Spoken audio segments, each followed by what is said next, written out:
Ramón Bojorquez Salcido es un asesino en masa convicto que en el año 1989 asesinó a 7 personas, incluyendo a su esposa y sus hijas. Antes de comenzar, les recomiendo que se suscriban para que así me ayuden a llegar a los 100,000 suscriptores. Una meta que tengo y que espero cumplir para finales de este año. Y sé que con su ayuda lo puedo lograr. Ahora sí, sin más que agregar, rebobinemos un poco y veamos cómo comenzó todo.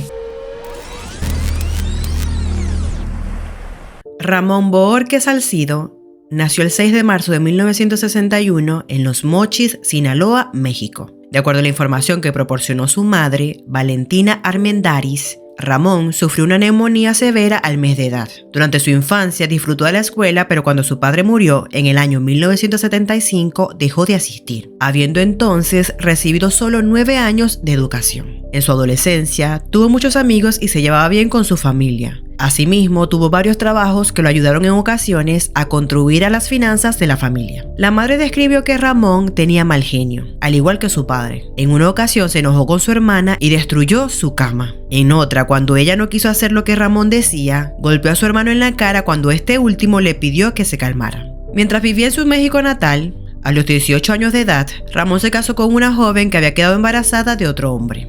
Después de dar a luz, la mujer lo abandonó por el padre del niño. Tiempo después, se mudó a los Estados Unidos al condado de Kern, California. Allí conoció a Debra, con quien contrajo matrimonio por segunda vez y tuvieron un hijo. Cuando terminó su relación, Ramón decidió mudarse, sin haber obtenido el divorcio, y tampoco se hizo cargo de la manutención de su hijo. Para el 8 de diciembre de 1984, se casó con su tercera esposa, Angela Richards. Ella había tenido una educación católica estricta y trabajaba como costurera. De esa relación tuvieron 3 hijas, primero Sofía, luego Carmina y por último Teresa. En 1987, Ramón estuvo trabajando en una bodega donde lo contrataron para administrar la línea de embotellado. Pero para abril del año 1989, las cosas para Ramón comenzaron a deteriorarse. Primero, estuvo a punto de ser despedido porque se le consideraba poco fiable. Y segundo, la vida en casa no era mucho mejor. Pues resulta que Ángela estaba a punto de ganar la fuerza y la independencia para dejarlo. Y ella se había enterado recientemente que Ramón tenía una segunda esposa con la que tuvo un hijo. Por lo que Ramón empezó a intimidarla y a controlarla.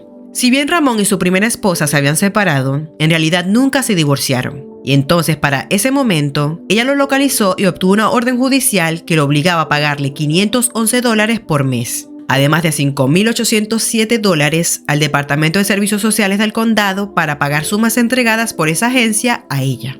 Ramón también estaba enojado por el hecho de que Ángela había sido abordada recientemente por 2 agencias de modelos que sentían que ella podría tener una carrera lucrativa en comerciales de televisión. Él estaba furioso con la idea de que su esposa se fuera de casa y tuviera su propia carrera exitosa. Se puso tan celoso que prohibió a Ángela incluso ir de compras sola, y él volvía a casa del trabajo varias veces durante el día para ver cómo estaba.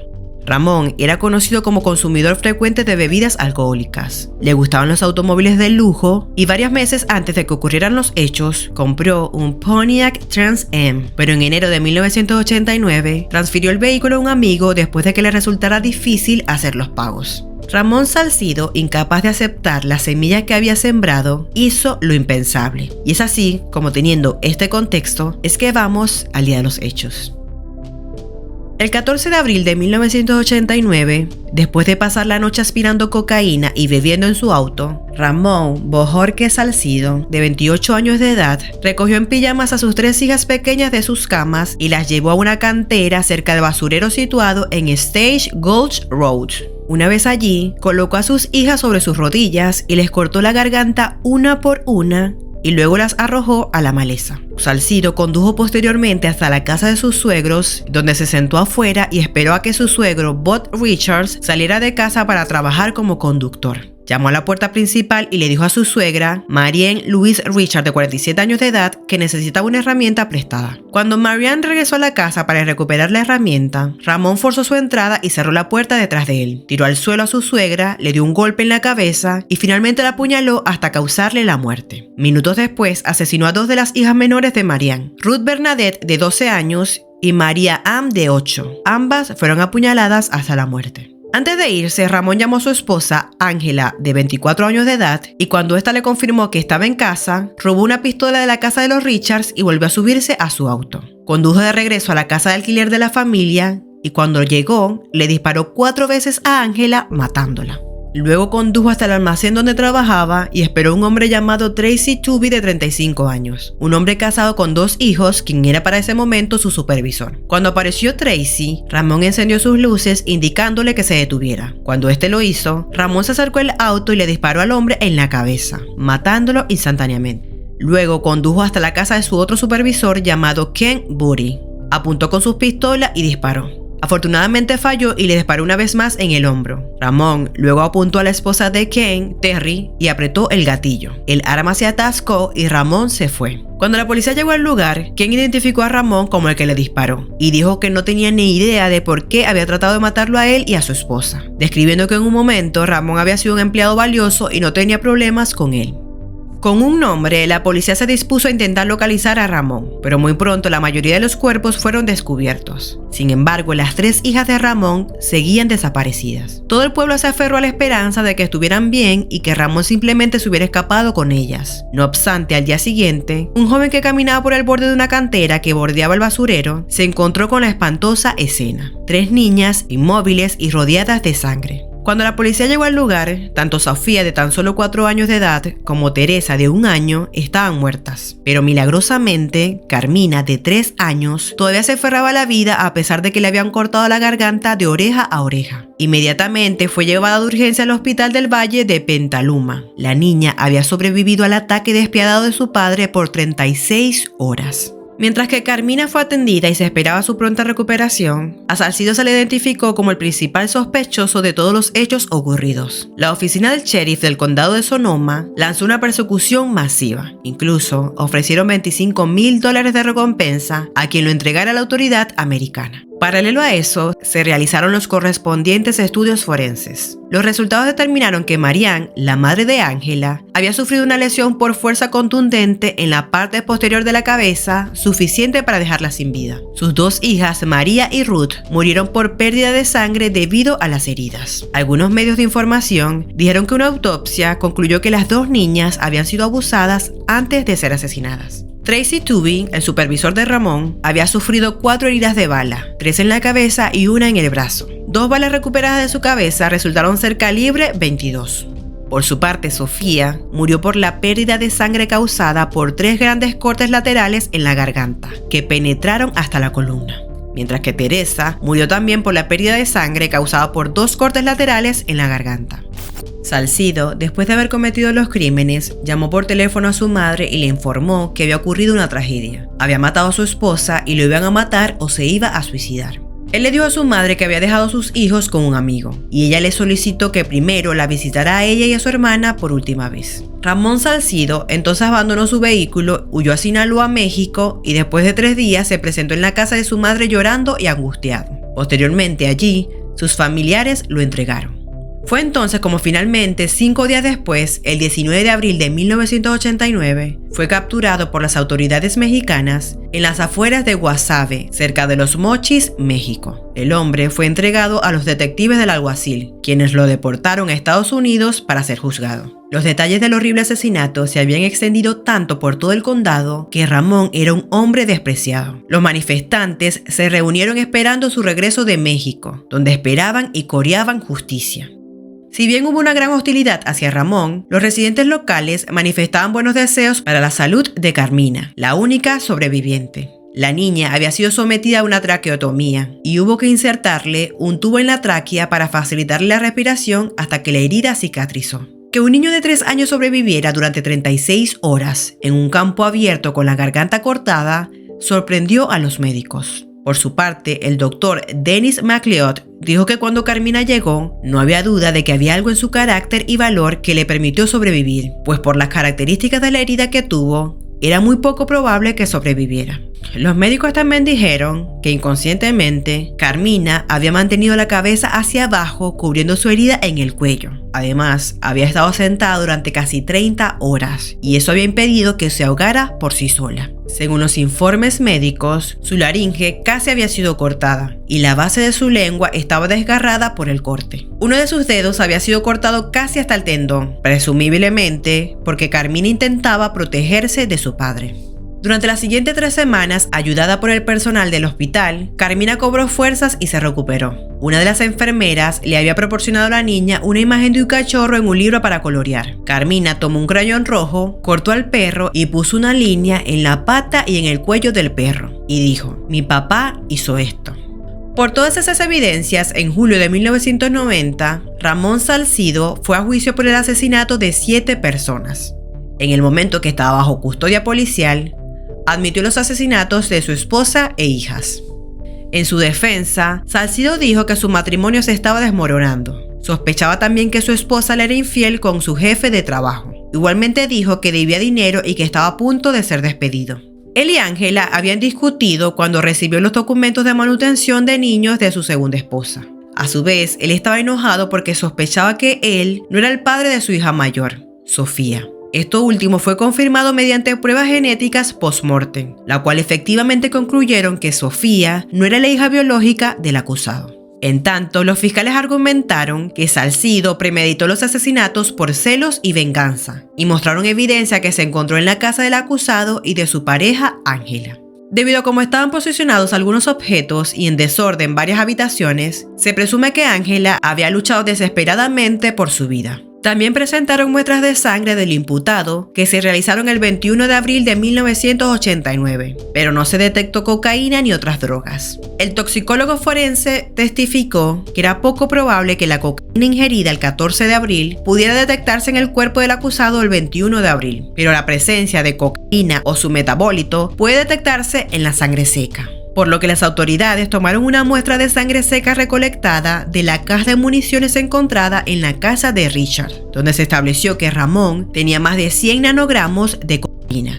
Durante las audiencias se supo también que, de acuerdo al trabajo que había obtenido el acusado, las responsabilidades laborales de él incluían operar la línea de embotellado. Tracy Tuvey era el supervisor del acusado, pero varios meses después de que comenzara el empleo del acusado, se contrató a Ken Booty. Booty asumió la responsabilidad de operar la línea de embotellado y se convirtió en el supervisor principal del demandado. Booty creía que el acusado era un mal empleado y Tuvey le informó al acusado que necesitaba mejorar su desempeño laboral. Tal vez por esto se cree que Salcido arremetió contra ellos. Según las declaraciones de algunos vecinos, consideraron a Salcido extremadamente celoso, irritable y bebedor, y que había amenazado con volarle la cabeza a todo aquel que se acercara a su esposa. Lo contrario a lo que atestiguaron otros vecinos donde vivía en su ciudad natal. Los que lo conocieron lo recordaban como una persona tranquila y señalaron que nunca imaginaron que fuera capaz de cometer los horrendos crímenes.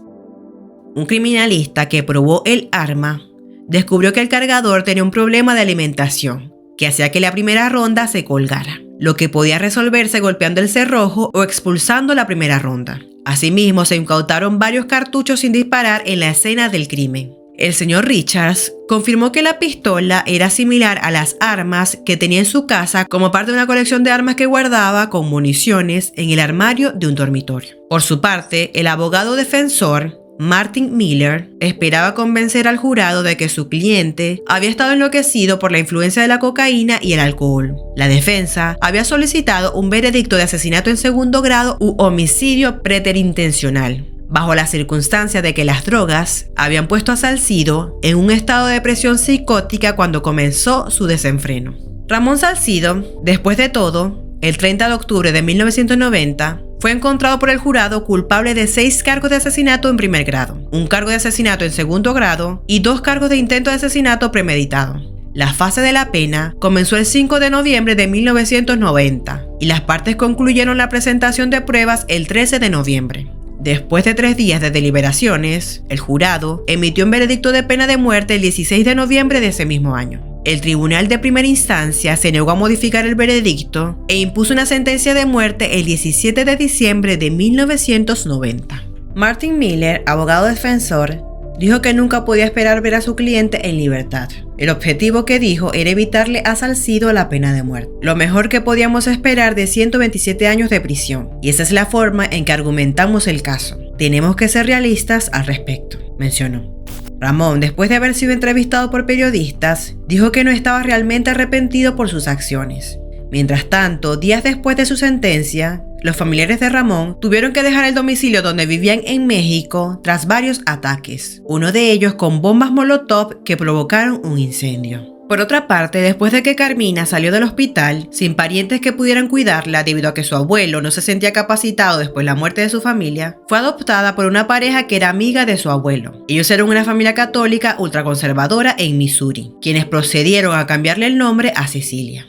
La niña desapareció del ojo público hasta el lanzamiento de sus memorias en el año 2009. Durante ese año se supo de cosas que nunca habían salido a la luz y todo contado por ella misma.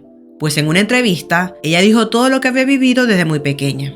Comenzó recordando vívidamente los detalles de ese día traumático. Su padre la levantó de la cama, la metió a ella y a sus hermanas en el auto y se fue. Recuerdo que me sacó de la casa esa mañana. Probablemente a los 15 minutos de conducir, me inclino sobre el asiento delantero y digo, papá, ¿a dónde vamos? Él se dio la vuelta y estaba enojado. Se dio la vuelta y me dio una mirada tan malvada y me dijo, cállate y siéntate. Miro a mi hermana Sofía y tiene una expresión de terror en su rostro. Sabe que algo anda terriblemente mal. El ambiente era muy denso. Lo miré y le dije, papá, por favor no me cortes. Carmina o Cecilia dijo que las niñas no lloraron cuando su padre tomó por primera vez a su hermana Teresa, la arrojó al suelo y la cortó en el vientre y la garganta. No hay llanto, fue silencioso como corderos llevados al matadero. Luego agarró mi cabello, tiró de mi cabeza hacia atrás y pongo mis manos en alto, protegiéndome. Así que me cortó los dedos y los moví. Luego cortó mi garganta. Casi no se siente nada, agregó. 36 horas después, describió haber visto 3 figuras parecidas a muñecas en un campo abierto. Entonces, una de las muñecas se movió de repente. Dios mío, creo que es mi papá que regresa. Me congelé. Pensé, si me hago la muerta, él no tendrá que hacerme nada más. Asimismo, en la entrevista contó que después que fue adoptada para su nueva familia, Carmina Salcido murió el 14 de abril de 1989 y Cecilia vivió. Ella fue el milagro, ella fue el renacer, fue una persona nueva, dijo.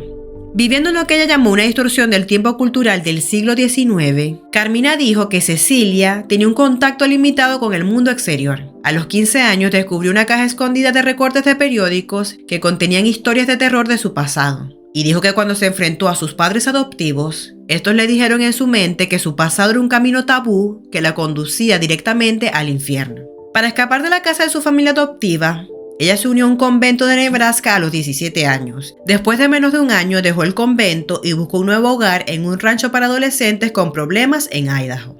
A partir de ese momento se sintió obligada a regresar al condado de Sonoma, en parte para escribir el libro que fue publicado en el año 2009. En él describió a su familia adoptiva como abusiva física y mentalmente. Un pasaje dice: si hablaba o era irrespetuosa, me vertían salsa tabasco en la lengua o me metían una barra de jabón en la boca. El libro en sí relata su vida difícil después y su eventual regreso al condado de Sonoma y la esperanza de un futuro mejor. Cuando ella llegó al condado, se sintió atraída por ver a su padre por primera vez después de que la dejó por muerta. Los recuerdos de su padre habían estado llenos de terror, incluso antes de la masacre. Con la esperanza de seguir adelante, arregló una reunión con su padre en la prisión en febrero del 2006. Era la primera vez que lo veía desde ese día hace casi 20 años. Como muchos presos condenados a muerte, Ramón afirmó haber tenido una asombrosa conversión religiosa. Después de completar una clase de seminario por correo, comenzó a ministrar a los reclusos, firmando su nombre reverendo y posando para fotografías con niños. Mientras el reverendo Ramón atendía a su rebaño desde el corredor de la muerte, dejó a su propia hija viviendo en una especie de purgatorio. Carmina dijo que su padre no pudo darle una disculpa o una explicación, por lo que a partir de allí decidió no volver a verlo nunca más y sostuvo que daría un gran suspiro de alivio cuando se haya hecho justicia. Durante esos años hizo frecuentes visitas al cementerio y a las tumbas de su madre, 2 hermanas, 2 tías y abuela. Estuvo aprendiendo más sobre la familia que perdió y cerrando un capítulo doloroso en su vida. La joven de 23 años para ese momento siguió adelante día a día. En el 2010 consiguió un trabajo de 30 horas a la semana como peluquera canina. En los siguientes años, Carmina junto con su pareja Matthew Tuvieron una hija llamada Sofía Ángela Salcido, apodada Zoe.